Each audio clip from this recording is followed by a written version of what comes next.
It was basically like Kara vanished into thin air, and we all know that people do not vanish into thin air. Kara Kopetsky, an outgoing, sometimes rebellious 17-year-old, leaves for school one morning and never comes back. They probably thought Kara was a runaway. I was like, no, something is wrong. Then, another local girl goes missing. 18-year-old Kelsey Smith hasn't been seen since Saturday evening. Suddenly, two families are locked in a grisly waiting game.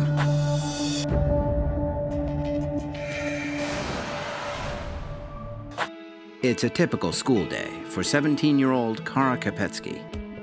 She's a high school junior in Belton, Missouri, a small community just south of Kansas City. Kara wanted to smoke a cigarette on the way to school, so she decided to walk that day. Like many teenagers, Kara is fiercely independent and likes to test the limits of her parents' control.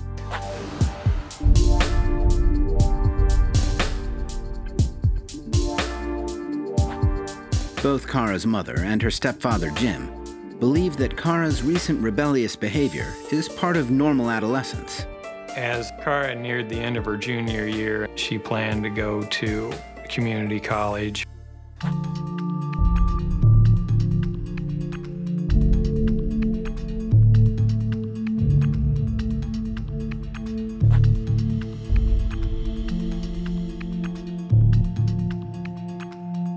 Jim goes to Kara's school to see if he can find her. But it's Friday afternoon, and the campus is a ghost town. I believe it was about 5 o'clock. We decided to call the Belton police. An officer from the Belton Police Department responds to the call. But Jim and Rhonda don't think their daughter's disappearance is being taken very seriously. They came out, they took down a report. Basically, they said she's probably just mad or upset, and she'll show up after a while.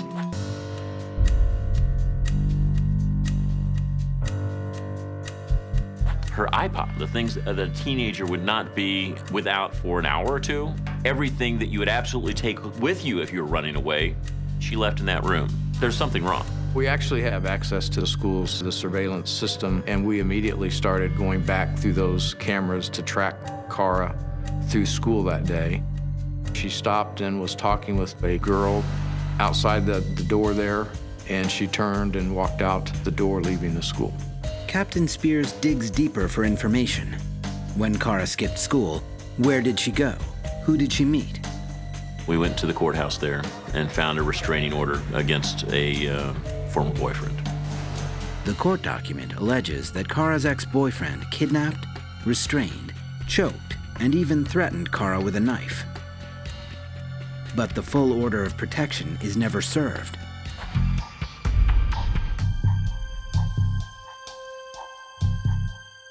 The case never went any further because Kara Kopetsky was missing. There was no witness. Russ is able to find the ex-boyfriend himself and speak to him directly. I asked him, what was up? He said he'd never heard her. I don't know anything about where she is or about what happened.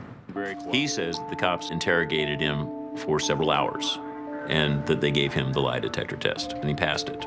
There weren't any really strong leads. It was basically like Kara vanished into thin air, and we all know that people do not vanish into thin air.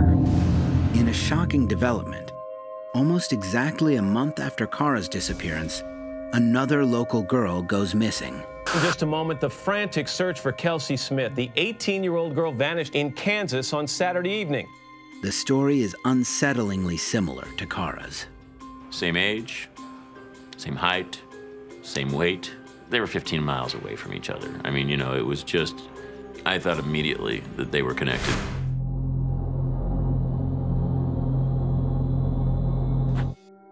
In early June, 18-year-old Kelsey Smith of Overland Park goes out shopping. She never returns. For Kara's parents, the story gives an eerie sense of déjà vu. Rhonda and I were watching the news, and you could see the fear in Kelsey's father's eyes. We just automatically related. Over the next few days, Kelsey Smith's parents experienced the terror that the Beckfords have lived with for a month. Police acquire surveillance footage they hope will shed light on Kelsey's last known whereabouts.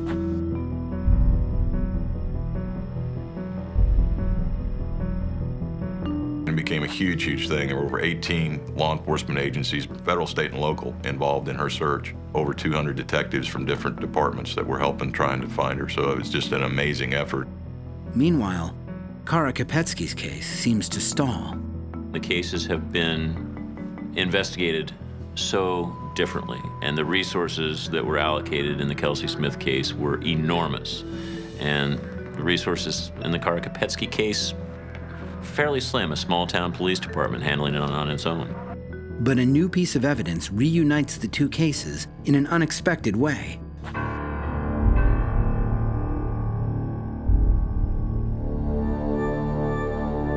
Investigators comb the area, looking for clues. Hidden in the brush of a wooded area, they make a gruesome discovery. They found a body, the body of a teenage girl. Investigators determine that the victim has been raped, sodomized, and strangled.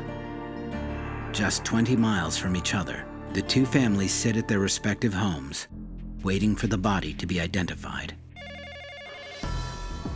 Rhonda Beckford picked up that phone to find out if that body was that of her daughter. And she got word from police that the body was that of Kelsey Smith. There was no joy for that mother to hear that it was another mother's daughter.